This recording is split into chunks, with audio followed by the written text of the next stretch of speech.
எங்கள் அம்மா கல்யாணம் ஆனதுலேருந்து இப்போ வரைக்கும் ஒரு குட்டி கிச்சன்லேயே அவங்க லைஃப்பை ஓட்டிட்டாங்க. மேடை மேலே திங்ஸ் வைக்கவே இடம் இருக்காது, அடுப்புக்கே கரெக்டாக ஆகிடும். அதனால் நான் வீடு கட்டுறப்போ கண்டிப்பாக கிச்சன் பெருசாக இருக்கணும் அப்படின்னு சொல்லிட்டு தான் நான் ஃபஸ்ட்டு டிசைன் பண்ணவே ஆரம்பித்தேன். இப்போ அந்த சந்தோஷத்தோடு எங்கள் அம்மா எப்படி பிளான் பண்ணுறாங்கன்னு பாருங்கள். மிளகாத்தூள் அது கடுகு இது இல்லைன்னா இங்கே கிட்ட வச்சுக்கலாம். கொஞ்சமாக எடுத்து தாளிக்கிறதுக்கு இதுக்கு மட்டும் இந்த இடத்துல விட்டு இங்கே விட்டுடலாம். இங்கே ஒன்று வச்சாலே போதும், இதில் ஒன்று வச்சா போதும். இங்கெல்லாம் கூட வேணாம், வேஸ்ட்டு இருக்குது. ஒரே லைன் இந்த நீட்டாக ஒரு லைன் வச்சுட்டாவே போதும். ஒரு லைன் நீட்டுக்கு வைக்கக்குள்ள உனக்கு அதுவும் ஸ்லைடிங் தான் வைக்க போகுது. ஸ்லைடிங் ஏன்னா இப்போ உனக்கு ஹைட் வந்து இங்கே ஃபுல்லாகவே ட்ராப் போட்டுடலாம். இது வரைக்கும் போட்டுட்டு இந்த சிங்க் இருக்குல்ல, இதுக்கு கீழே குப்பை தொட்டி வர மாதிரி.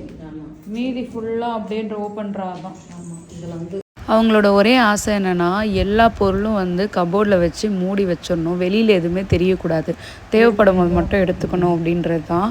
ஸோ அதனால் கண்டிப்பாக இங்கே நாங்கள் இன்டீரியர் சூப்பராக பண்ண போகிறோம். எங்கள் அம்மா சமைக்கிறப்போ ஒருத்தர் மட்டும்தான் கிச்சனில் இருக்க முடியும், இன்னொருத்தவங்க உள்ளேயே போக முடியாது. அந்த அளவுக்கு தான் சின்ன கிச்சன். பட் இந்த கிச்சனில் 4-5 பேர் மேலே கூட ஃப்ரீயாக நின்று ஈஸியாக சமைக்கலாம்.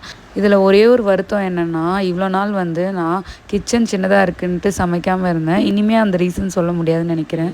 மொத்தமாக வைக்கிறது, இதெல்லாம் மொத்தமாக இருக்கிறத வச்சுட்டு கொஞ்சமாக எடுத்து கொட்டுறது. இது மேலே வேஸ்ட்டாக இருக்கிறதெல்லாம் வச்சுருக்கோம். வேலைலாம் பாத்திரங்க, பெரிய பெரிய பாத்திரம்